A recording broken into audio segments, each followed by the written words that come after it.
Meu nome é Ana, tenho 38 anos e até 3 meses atrás eu achava que conhecia a minha vida. Enfermeira-chefe na UTI do Hospital Santa Mônica, mãe da Bruna, esposa há 15 anos do Leonardo. Aquele tipo de mulher que equilibra 1000 pratos no ar e ainda sorri nas fotos de família. Mas tudo desmoronou numa terça-feira comum, quando minha filha de 8 anos olhou para mim na cozinha e perguntou, com a inocência cruel que só as crianças têm: "Mamãe, por que o papai mora com a tia Clara durante a semana?" Naquele momento, enquanto o cheiro de cebola refogada preenchia o ar e o molho do estrogonofe borbulhava no fogão, percebi que eu era a única naquela casa que não conhecia a verdade sobre meu próprio casamento. A pergunta de Bruna caiu como um raio na minha cozinha, bem quando eu estava cortando cebolas para o estrogonofe que Leonardo tanto adora nas sextas-feiras. Por um segundo, pensei que tinha ouvido errado. Sabe quando seu cérebro simplesmente se recusa a processar algo? Larguei a faca, enxuguei as mãos no avental com estampa de girassóis que ganhei no amigo secreto do hospital e olhei para minha filha de 8 anos. "Que história é essa, filha? Papai trabalha até tarde, você sabe disso." Soltei uma risada nervosa enquanto Bruna me encarava com aquela expressão de quem sabe mais do que deveria. Ela apenas deu de ombros e voltou a colorir seu desenho da escola, como se tivesse feito uma pergunta sobre o clima e não acabado de implantar uma bomba no meu peito. Tentei voltar às cebolas, mas meus olhos agora ardiam por um motivo completamente diferente. Seria apenas imaginação de criança ou... Não, impossível.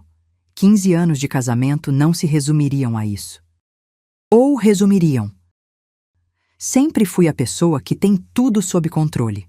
Enfermeira-chefe na UTI do Hospital Santa Mônica, mãe presente, mesmo com os plantões loucos, esposa dedicada que ainda encontra energia para preparar jantares especiais nas sextas-feiras.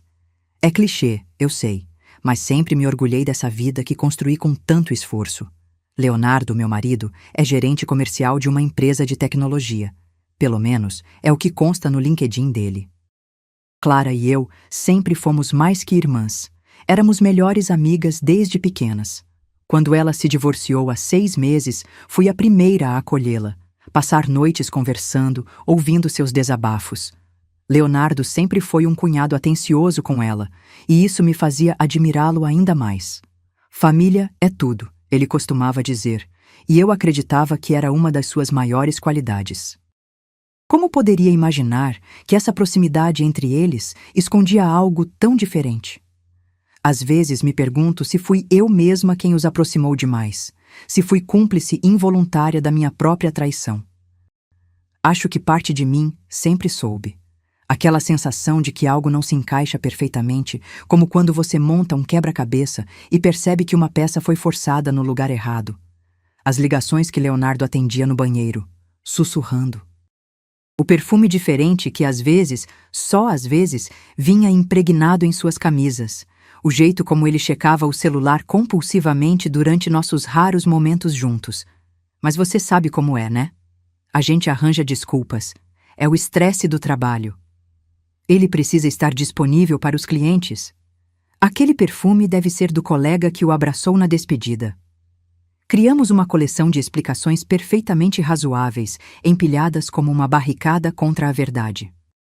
Porque admitir a dúvida seria admitir que talvez, só talvez, os últimos 15 anos da minha vida fossem construídos sobre areia movediça. E qual de nós está realmente preparada para encarar isso numa terça-feira qualquer, com uma pilha de roupa para passar e uma criança de 8 anos para criar? O almoço de domingo na casa dos meus pais em Campinas sempre foi sagrado.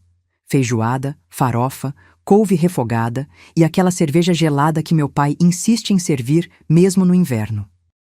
Estávamos todos lá.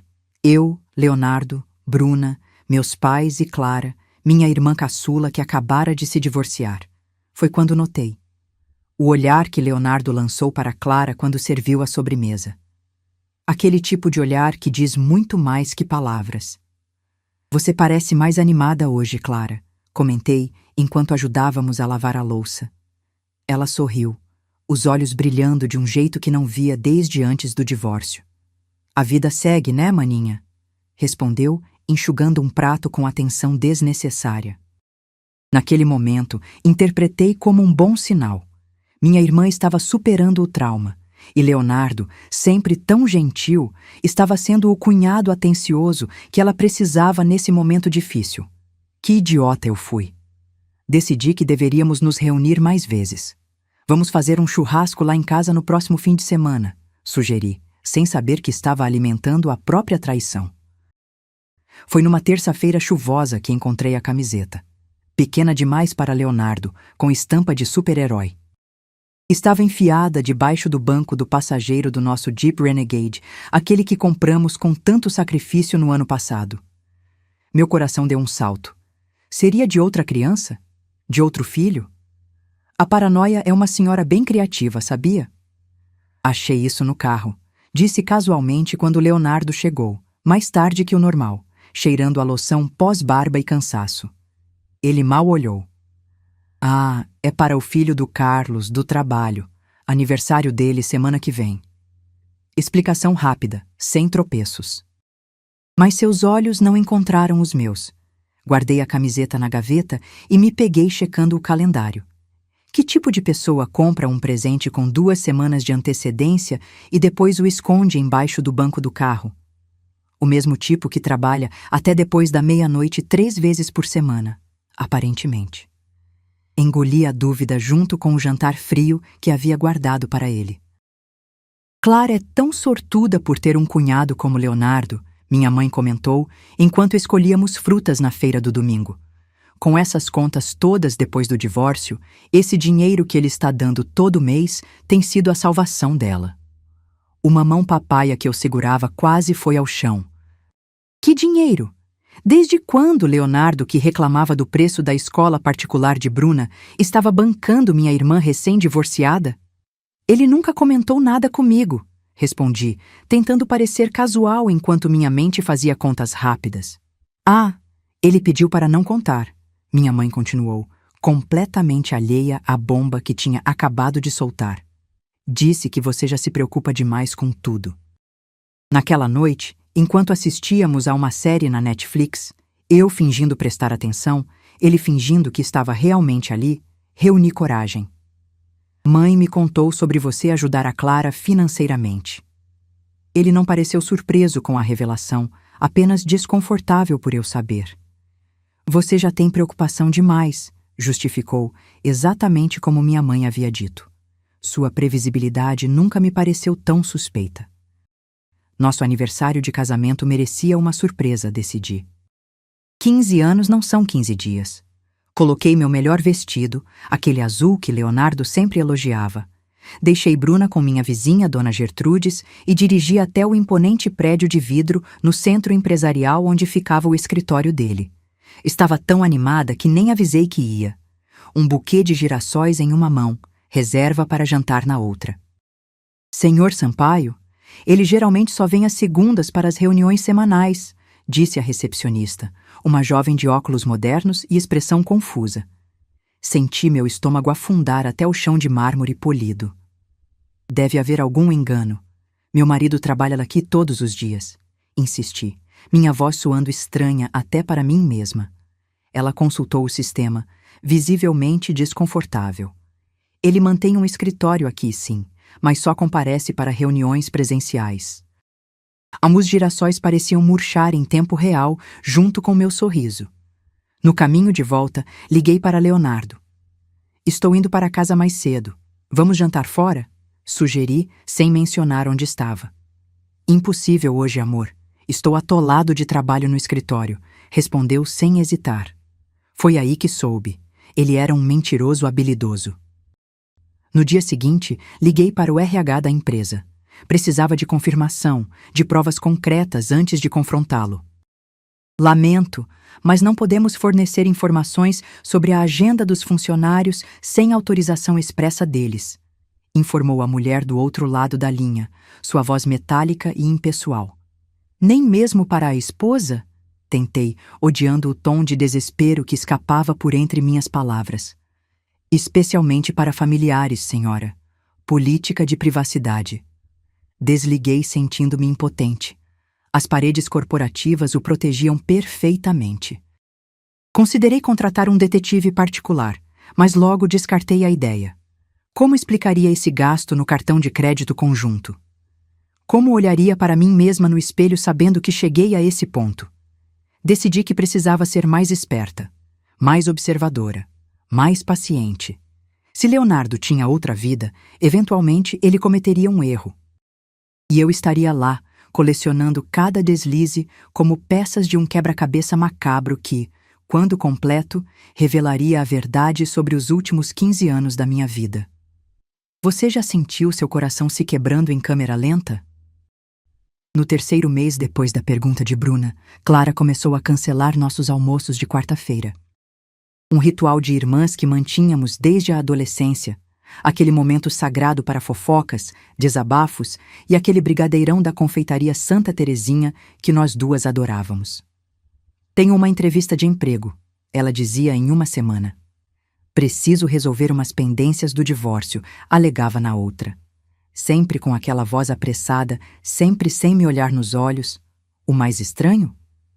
Leonardo começou a aparecer em casa nessas mesmas quartas-feiras. Consegui reorganizar algumas reuniões, explicava, como se fosse uma prova de amor. Trazia chocolates, brincava com Bruna, sugeria filmes para assistirmos juntos. Eu deveria estar feliz, não? Mas algo naquele padrão me incomodava profundamente.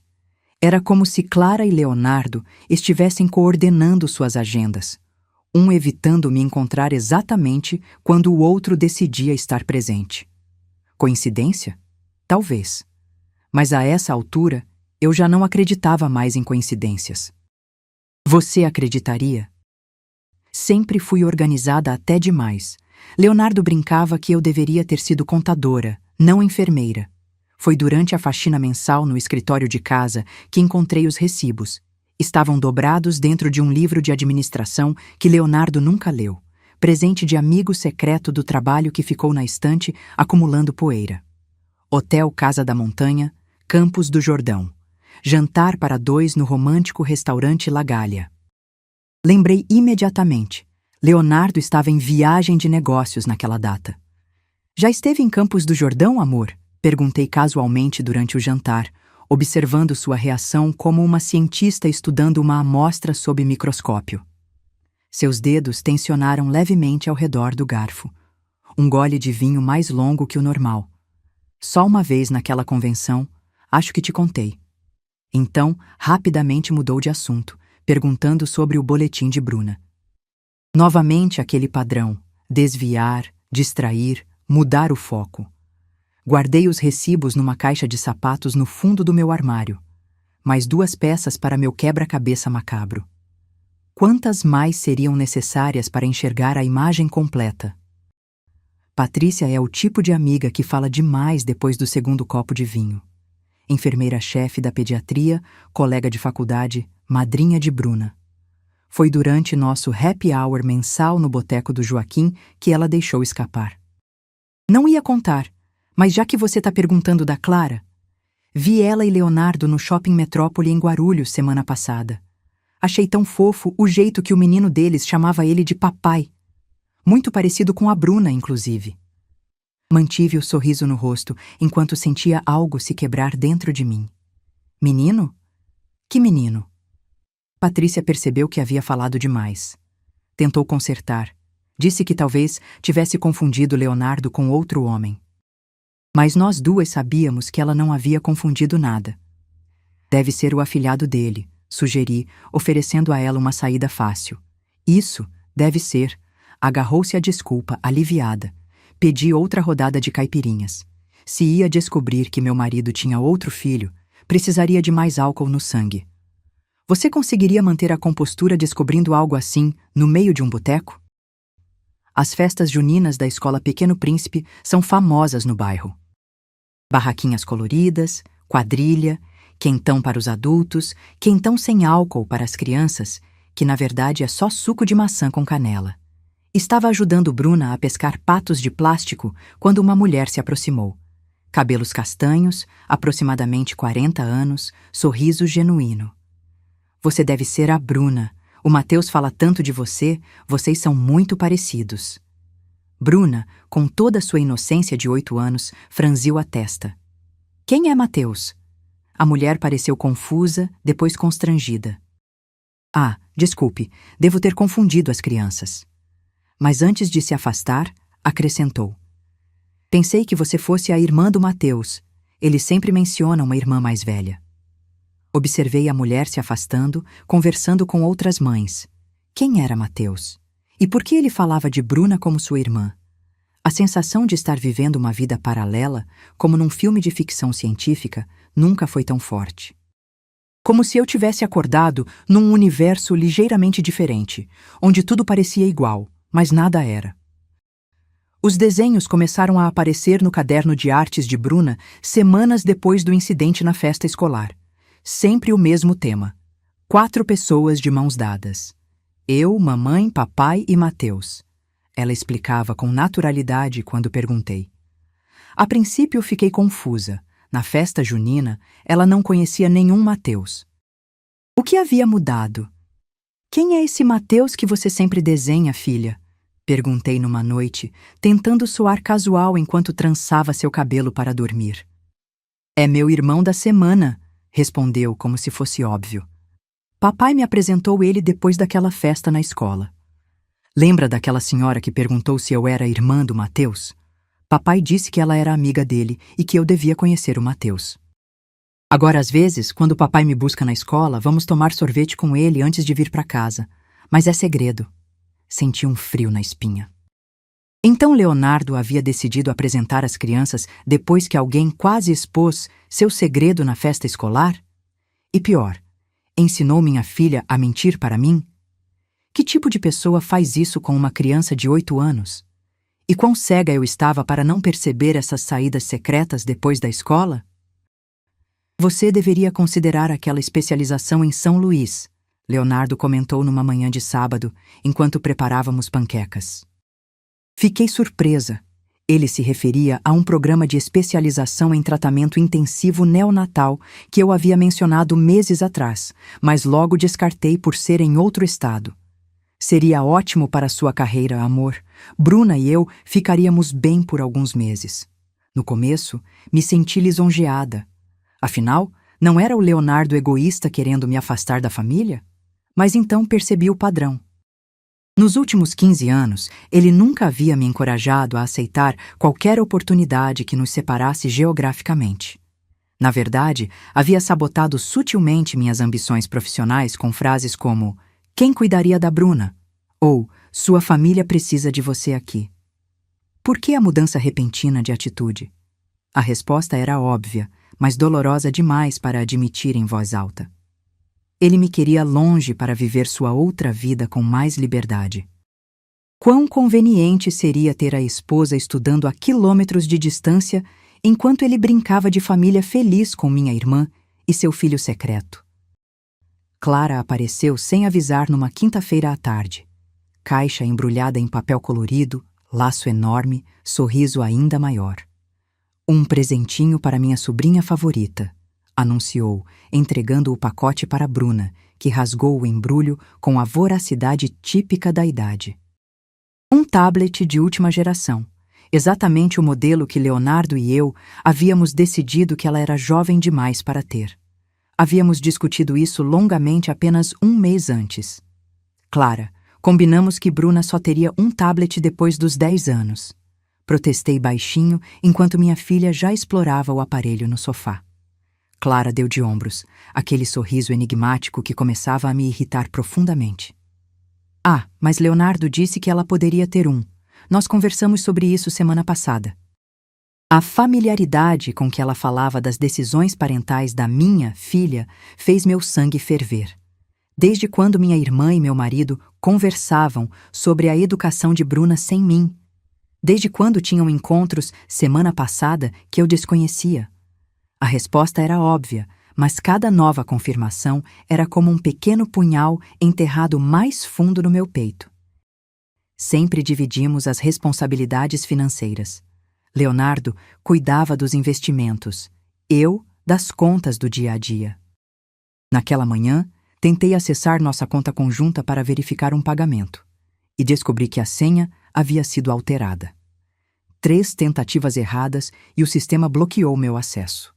Liguei para ele imediatamente, aquela sensação familiar de paranoia crescendo dentro de mim.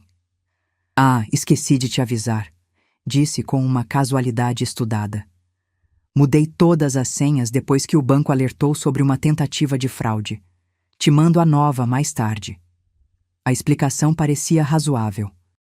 Mas estávamos casados há 15 anos, e eu conhecia cada flutuação na voz de Leonardo. Aquele leve tremor no final da frase era seu tique, o sinal involuntário de que estava mentindo. Esperei pelo dia inteiro. A senha nunca chegou. Quando questionei novamente à noite, ele alegou estar atolado de trabalho, prometeu resolver no dia seguinte, e assim seguimos, numa dança de promessas vazias e desculpas cada vez mais elaboradas. O que ele estaria escondendo em nossas contas que eu não poderia ver? Talvez as transferências para Clara? Ou haveria mais? Uma casa no nome dele, talvez? Um fundo de educação para o misterioso Mateus? O casaco rosa de lã era o favorito de Clara. Ela o esqueceu em nossa casa após um jantar familiar, e como boa irmã, decidi devolvê-lo pessoalmente, sem avisar, claro. Afinal, surpresas pareciam ser o tema central em nossa família ultimamente, não é mesmo? Cheguei ao seu apartamento numa tarde de quarta-feira, ironicamente, uma das quartas em que ela havia cancelado nosso almoço tradicional. Estacionei em frente ao prédio e estava prestes a tocar o interfone quando ouvi risadas. A risada grave de Leonardo, que eu reconheceria em qualquer lugar depois de 15 anos, misturada com gargalhadas infantis. Movida por um impulso que nem eu mesma entendi, contornei o prédio até o Jardim dos Fundos. Pela janela da sala, a cena que vi congelou meu sangue. Leonardo, de joelhos no tapete, brincando com um menino de aproximadamente 4 anos. Clara observando os dois com um olhar que eu conhecia bem. Era o mesmo olhar que eu costumava dar a Leonardo quando ele brincava com Bruna. "Papai, olha o que eu construí!" exclamou o menino, mostrando um castelo de blocos coloridos. "Incrível, campeão!" Leonardo respondeu, abraçando-o com um orgulho que dilacerou meu coração. Me afastei silenciosamente, as pernas bambas, o casaco de Clara ainda em minhas mãos, um pretexto que agora parecia ridículo. Voltei para o carro e chorei por 1 hora inteira antes de conseguir dirigir para casa. Como é possível sentir-se uma intrusa na vida do próprio marido? Vovó Amélia prometeu que seu anel de noivado, uma safira cercada de pequenos diamantes, herança de família há gerações, seria meu quando eu me casasse. Para a primeira neta que subir ao altar, ela dizia.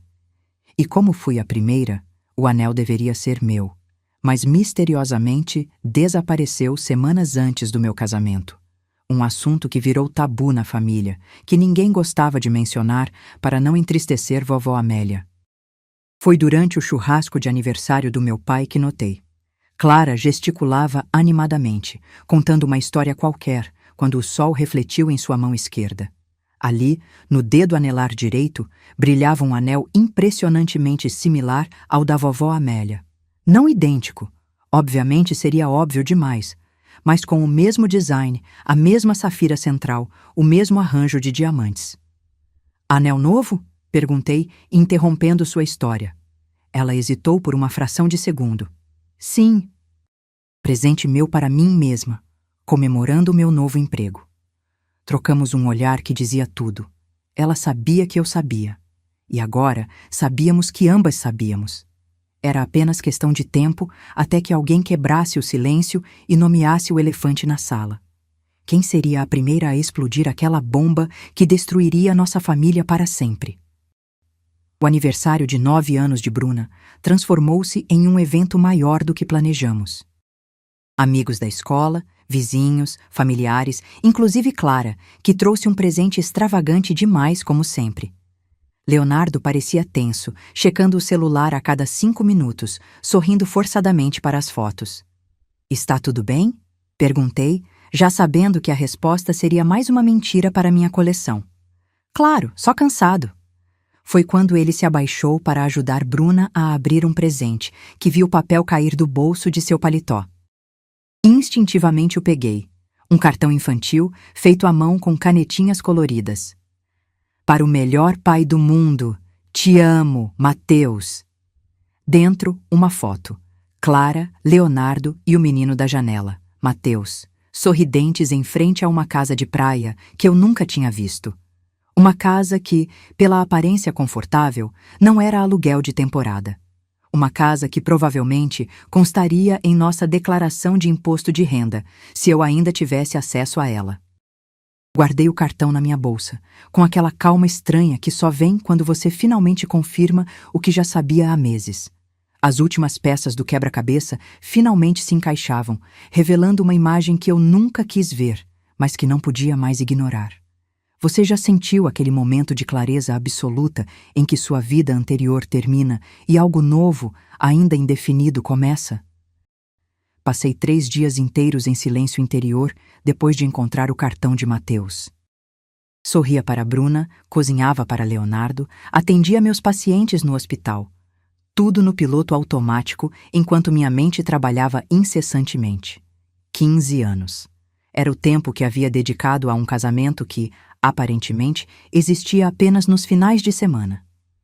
15 anos acreditando que minha irmã era minha melhor amiga, quando, na verdade, ela vivia uma vida paralela com meu marido. Nas madrugadas, enquanto todos dormiam, eu repassava cada momento, cada sinal que ignorei. As viagens de negócios que coincidiam com as entrevistas de emprego de Clara. Os presentes caros que Leonardo dava a ela, justificados como apoio pós-divórcio. O jeito como eles terminavam as frases um do outro durante jantares familiares. Como fui tão cega?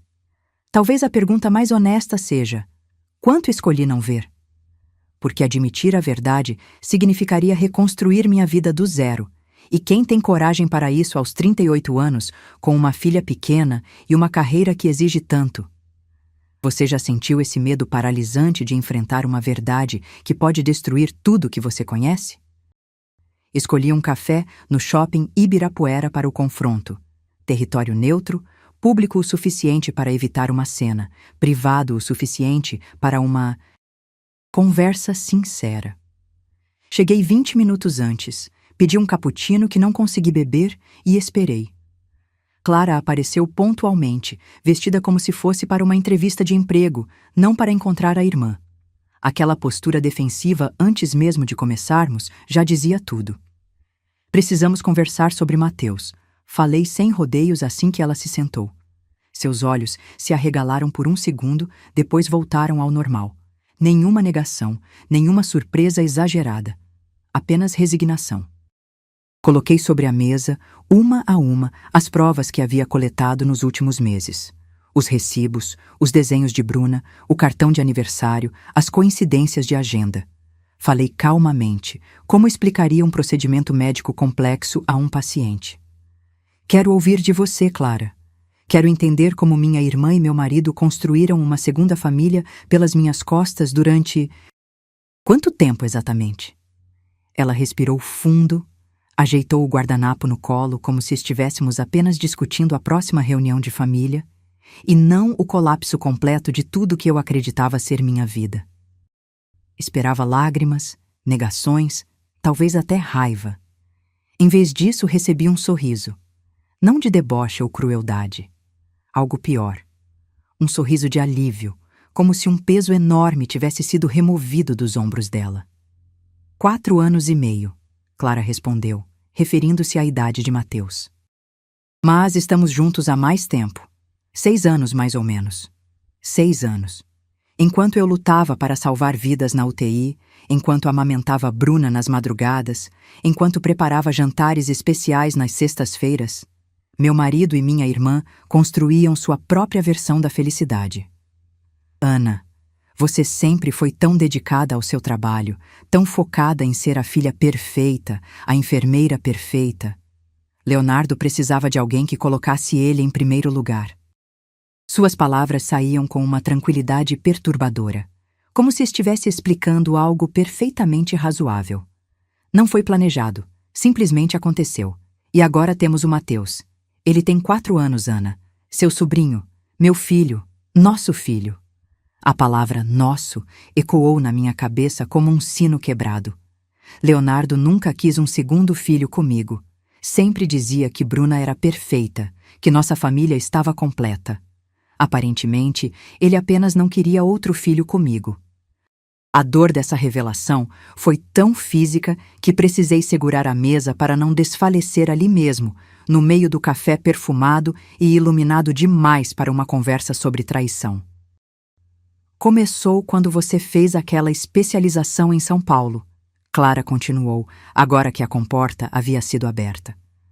Você ficou 3 meses indo e voltando para Campinas. Leonardo se sentia sozinho. Eu acabava de terminar com o Gustavo. Ela falava como se estivesse contando o enredo de uma comédia romântica, não a destruição sistemática da minha confiança. Cada detalhe era uma nova facada.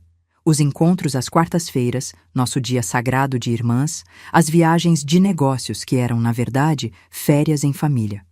A gravidez não foi planejada, explicou, brincando com a colher do café. Mas quando descobrimos, decidimos que era um sinal. Leonardo queria contar para você, mas eu... Ela hesitou pela primeira vez. Eu convenci que seria melhor esperar o momento certo. 4 anos e meio esperando o momento certo. Enquanto isso, uma rede de mentiras se formava ao meu redor. Amigos em comum que sabiam e escolheram o silêncio.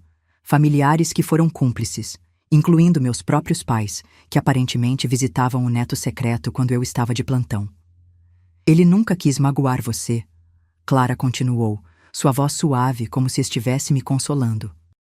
Nós conversamos muitas vezes sobre contar a verdade, mas você sempre pareceu tão... satisfeita com o arranjo. Você tem seu hospital, suas pacientes, Bruna nos finais de semana. Nós temos nossa vida durante a semana. Funcionou por tanto tempo. A casualidade com que ela descrevia a fragmentação da minha vida me deixou sem ar, como se eu tivesse, de alguma forma, concordado com esse acordo bizarro sem nunca ter sido consultada.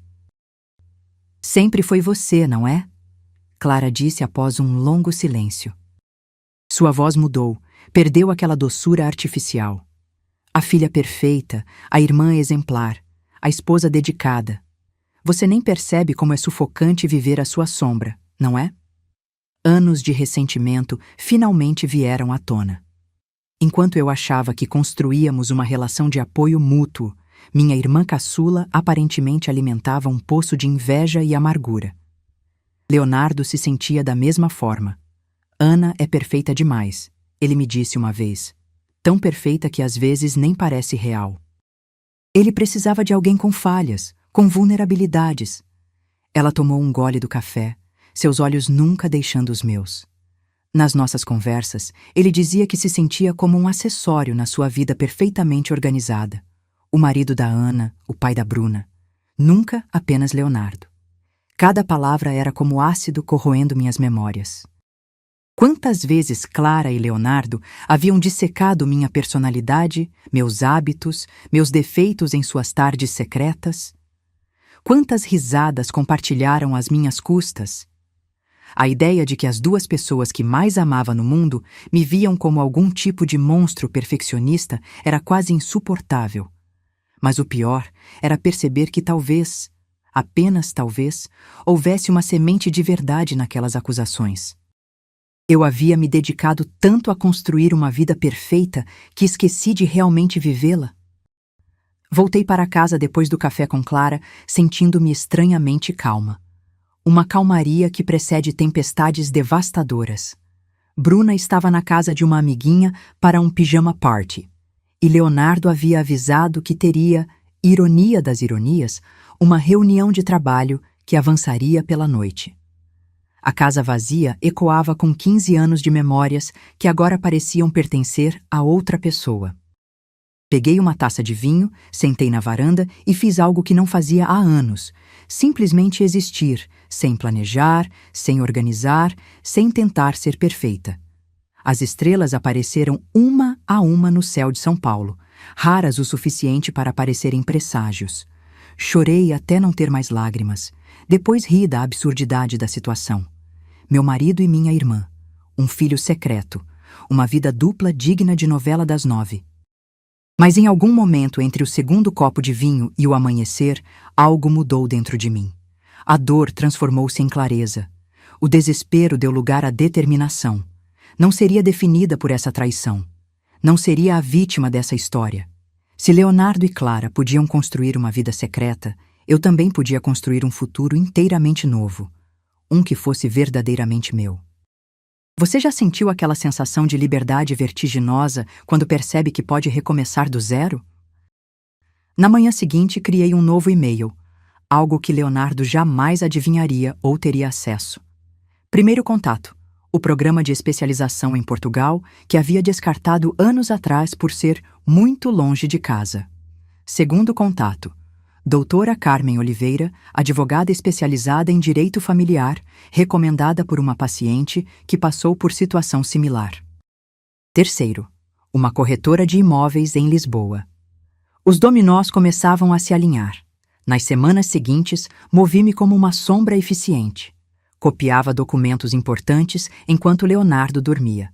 Transferia pequenas quantias para uma conta que abri secretamente há anos, quando comecei a desconfiar de algo. Pesquisava escolas internacionais para Bruna. Fiz tudo isso mantendo o sorriso no rosto, preparando o jantar como sempre, ouvindo pacientemente as desculpas de Leonardo sobre trabalhar até tarde. Era como atuar em uma peça de teatro onde só eu conhecia o verdadeiro roteiro. A ironia não me escapava. Eu havia me tornado tão boa em guardar segredos quanto ele. A diferença? Meus segredos construiriam um futuro, não destruiriam um passado. Já se perguntou quanta força existe no silêncio de uma mulher que já decidiu partir? Uma sexta-feira comum, exceto pelo fato de que seria a última.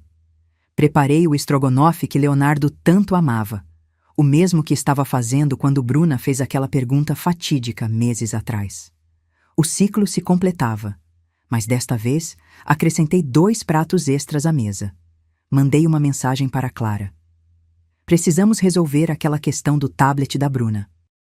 Jantar aqui em casa hoje, 20 horas? Ela respondeu rapidamente, provavelmente aliviada que eu parecia estar aceitando a situação. Claro, estarei aí. Quando a campainha tocou, Leonardo já estava em casa, ajudando Bruna com o dever de matemática na sala. Abri a porta e lá estavam. Clara e um menino de cabelos castanhos e olhos idênticos aos de Leonardo. Mateus, meu sobrinho. O meio-irmão de Bruna, o filho do meu marido com minha irmã. Tantos títulos para uma criança que não tinha culpa de nada. Entrem, disse com uma cordialidade que surpreendeu até a mim. O rosto de Leonardo empalideceu ao ver os 3 na porta da sala. Clara parecia confusa, segurando a mão de Mateus com força. Bruna olhou do pai para a tia, depois para o menino e seu rosto se iluminou. Mateus, você veio jantar na minha casa. E correu para abraçar o menino, que respondeu com entusiasmo igual. Primos irmãos, cúmplices inocentes numa história de adultos complicados demais. Sentem-se, o jantar está pronto, anunciei com a tranquilidade de uma anfitriã experiente. Como se fosse perfeitamente normal ter à mesa o marido, a amante irmã e o filho da traição. Leonardo parecia à beira de um colapso nervoso, lançando olhares desesperados para Clara, que por sua vez mantinha um sorriso congelado no rosto. Apenas as crianças pareciam genuinamente felizes, conversando animadamente sobre algum jogo de videogame. Servi o estrogonofe, passei o arroz, enchi as taças de vinho, exceto para as crianças, que receberam suco de uva em taças idênticas para se sentirem crescidas. A normalidade estudada da cena era quase surreal. Como vai o trabalho, Leonardo? Perguntei casualmente, saboreando o modo como ele engasgou com o vinho. E aquele novo emprego, Clara? Está gostando? Forcei-os a representar a comédia social que haviam me imposto por anos. Agora era minha vez de controlar o espetáculo.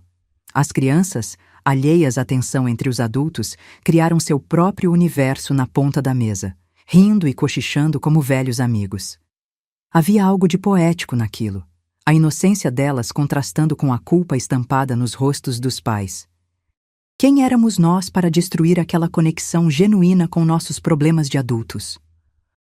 Quando chegou a hora da sobremesa, pudim de leite, O favorito de todos, inclusive de Mateus, como descobri pelo modo como seus olhos brilharam, decidi que era a hora. Levantei minha taça num brinde improvável. A família, disse simplesmente. Leonardo e Clara trocaram olhares confusos, claramente desconcertados com minha aparente aceitação da situação. As crianças ergueram suas taças de suco entusiasticamente, alheias ao peso daquelas palavras. Família é família, continuei enquanto servia o pudim. E aparentemente, a nossa é maior do que eu pensava. Minha voz saiu calma, quase afetuosa, mas meus olhos fixos em Leonardo transmitiam uma mensagem completamente diferente.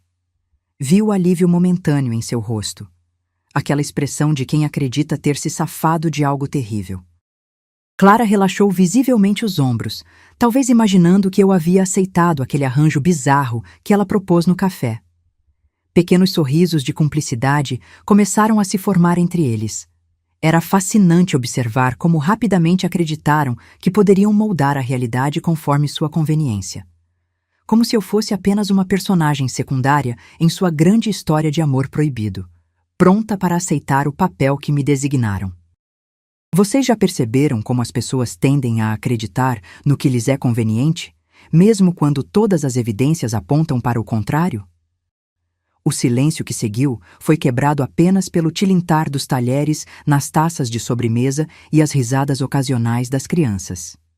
Bruna contava animadamente para Mateus sobre sua coleção de conchinhas, enquanto ele respondia com histórias sobre um passeio à praia de Ubatuba.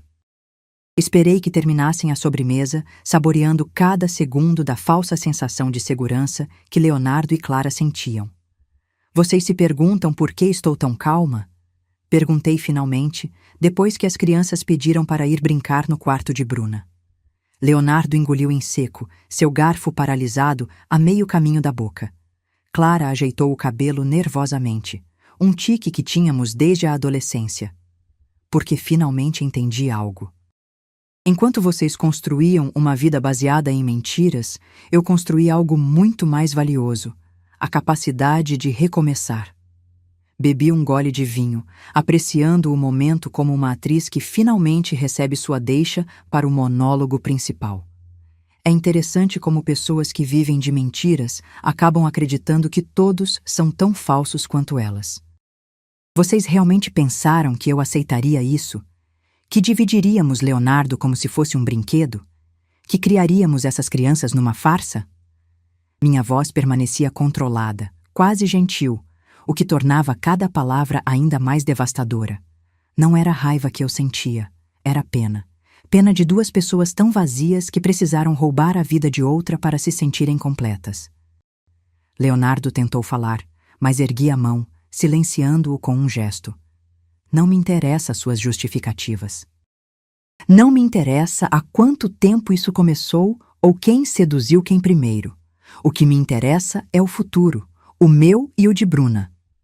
Clara começou a chorar silenciosamente, mas seus olhos não mostravam arrependimento, apenas medo das consequências.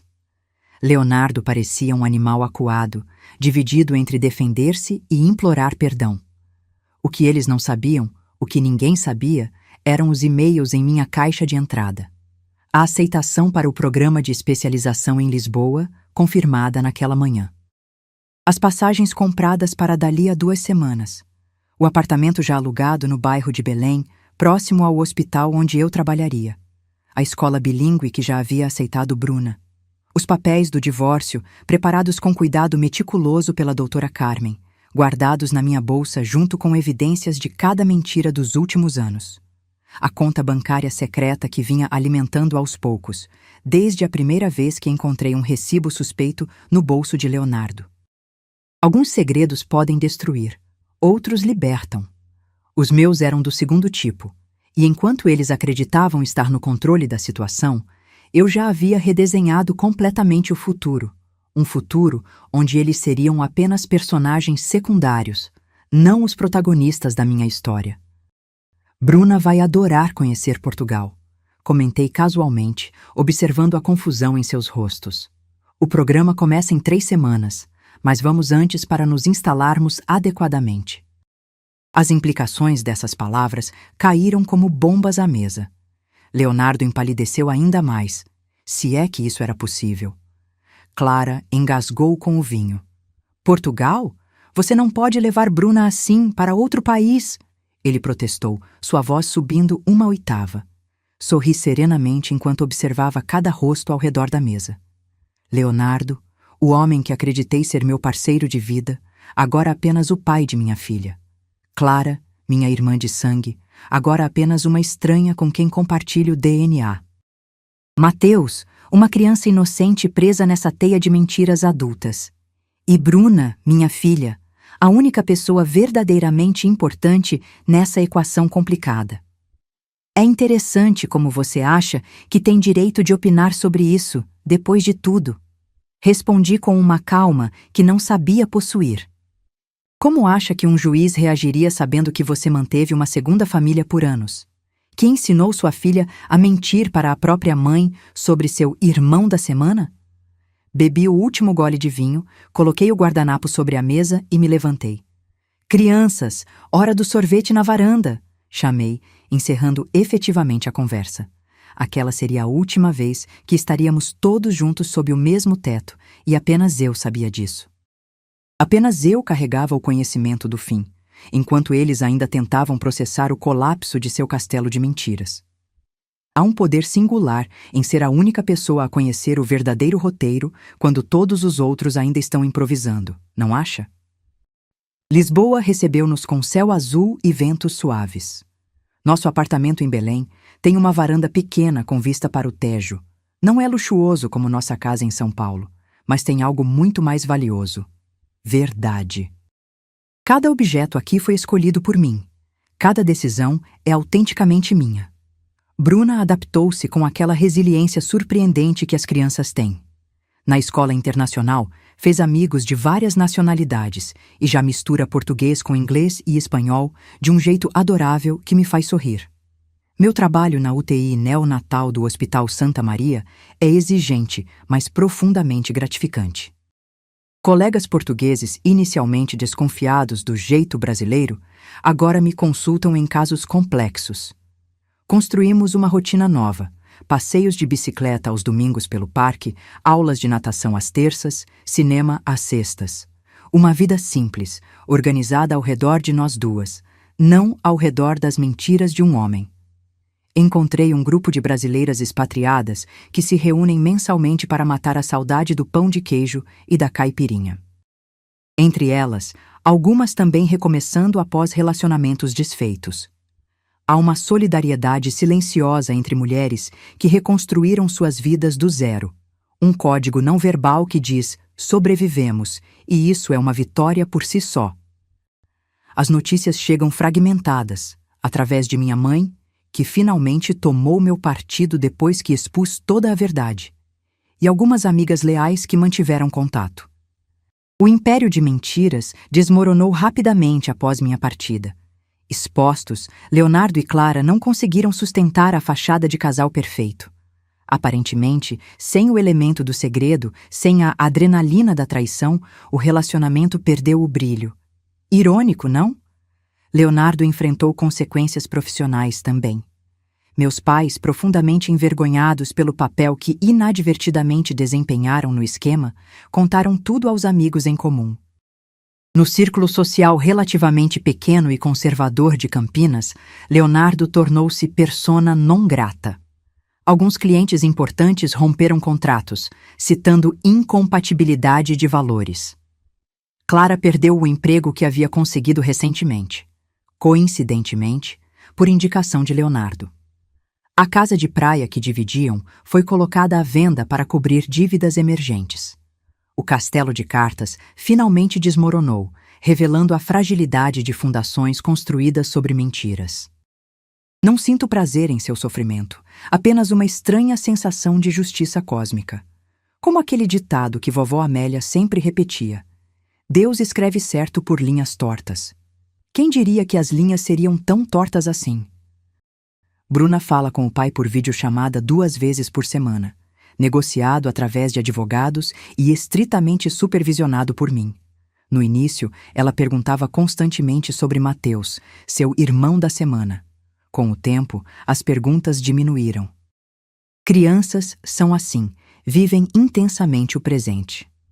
Seus novos amigos portugueses, sua professora de balé brasileira que mora em Lisboa há décadas, seu caderno de desenhos agora cheio de pontes e elétricos amarelos, tudo isso gradualmente substituiu as memórias daquela vida anterior.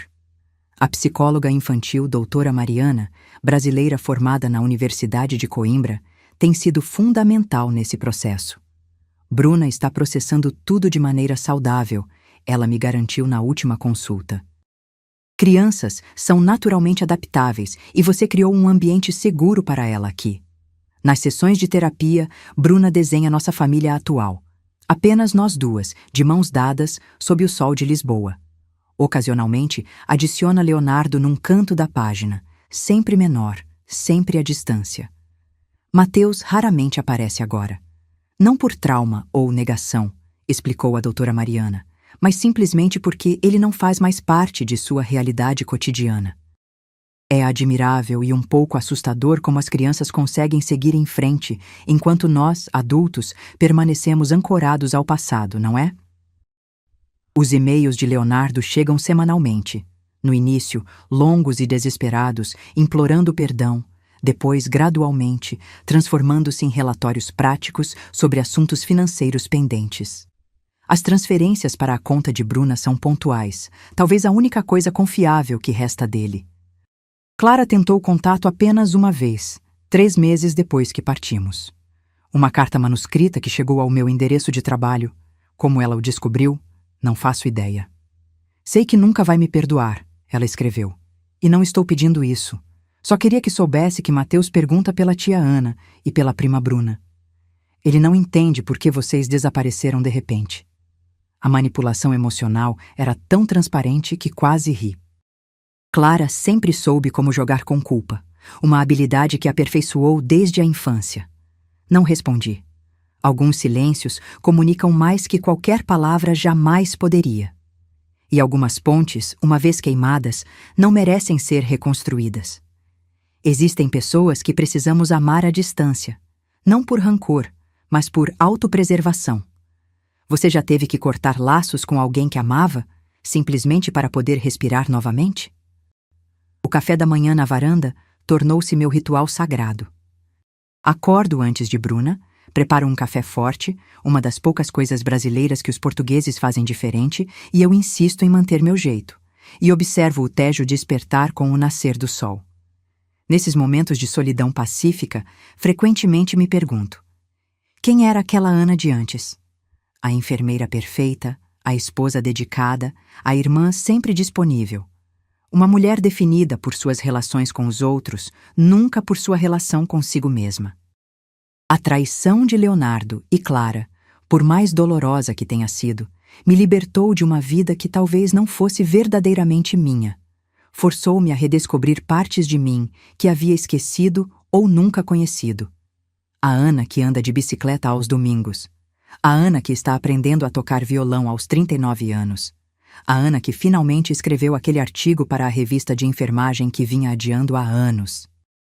A Ana que ri mais alto, que usa vermelho sem se preocupar se é apropriado, que deixa a louça para o dia seguinte quando está cansada demais. Há uma liberdade vertiginosa em reconstruir-se do zero, em escolher conscientemente cada tijolo da nova vida que se ergue das cinzas da antiga. A dor não desapareceu completamente, duvido que algum dia desapareça, mas transformou-se em algo diferente. Uma cicatriz que já não dói ao toque, apenas marca o lugar onde algo importante aconteceu. Na semana passada, recebi uma mensagem inesperada. Um médico português da equipe, Dr. Miguel, convidando-me para jantar. Apenas colegas, ele enfatizou, respeitando meu espaço. Meu primeiro instinto foi recusar. Ainda não estava pronta, ainda estava curando-me. Mas então, observei Bruna brincando na sala, construindo alguma estrutura elaborada com blocos coloridos.